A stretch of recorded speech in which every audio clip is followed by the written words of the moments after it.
In 1972, meteorologist Edward Lorenz asked a strange question.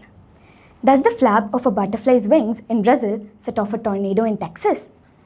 Here's the spoiler. No, butterflies aren't flying weather weapons. But what he discovered was even cooler. Lorenz found out that in chaotic systems like weather, even the tiniest changes, like rounding numbers slightly differently, can lead to completely different outcomes.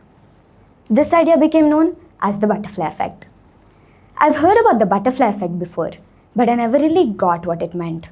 It sounded dramatic. A butterfly flaps its wings in Brazil and somehow causes a tornado in Texas. Well, here's what it actually means. The butterfly effect is an idea that in complex systems like weather or life, even the tiniest actions can lead to massive unpredictable consequences. A small change early on can completely shift the path that follows. I didn't fully understand this until 7th grade, when my music teacher asked for a volunteer to sing harmony. I almost didn't raise my hand. I was shy, unsure, ready to stay quiet. But I said yes.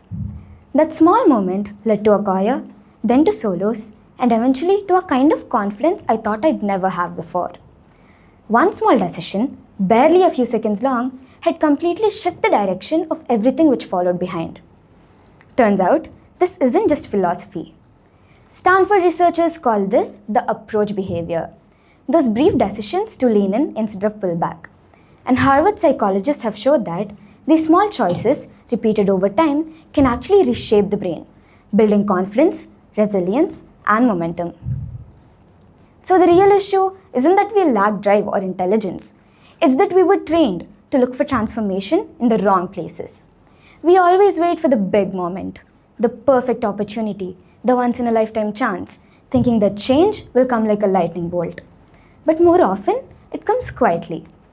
The classic Harvard gorilla experiment showed that people were so focused on counting basketball passes that they completely failed to notice a person in a gorilla suit walk right through the scene. In everyday life, this means that we get so caught up chasing long-term goals, aiming for perfection or worrying about outcomes that we miss out on the small actionable ones right in front of us, ones that can ripple into something much bigger. Research on neuroplasticity backs this up. Every small decision, every yes, every new effort reinforces certain neural pathways in the brain. Just like building a muscle, repetition of these small brave acts strengthens our confidence, resilience, and flexibility. So the real problem isn't danger, it's failure and delay.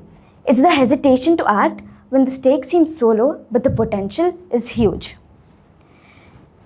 If we want to stop overlooking small, actionable choices, we need to make them visible, measurable, and tied to daily habits, what psychologists call micro-behavior tracking. Research by B.J. Fogg at Stanford found that pairing a new small action with an existing routine increases follow-through rates by over 80%.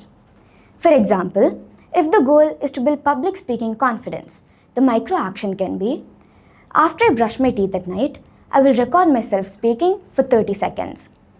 This embeds the action into a stronger context, making it harder to forget. In addition, Teresa Ambile's Harvard Business School research on the progress principle shows that the single biggest motivator is to make visible progress on meaningful work, even in tiny steps. Recording these micro actions in a simple log or an app creates a feedback loop, turning invisible wins into tangible achievements. Finally, Charles Duhigg's work in The Power of Habit demonstrated that small wins trigger a success cascade, where one change naturally sparks to others. In short, design micro actions, anchor them to existing habits, track visible progress, and let the butterfly effect work in your favor. Thank you.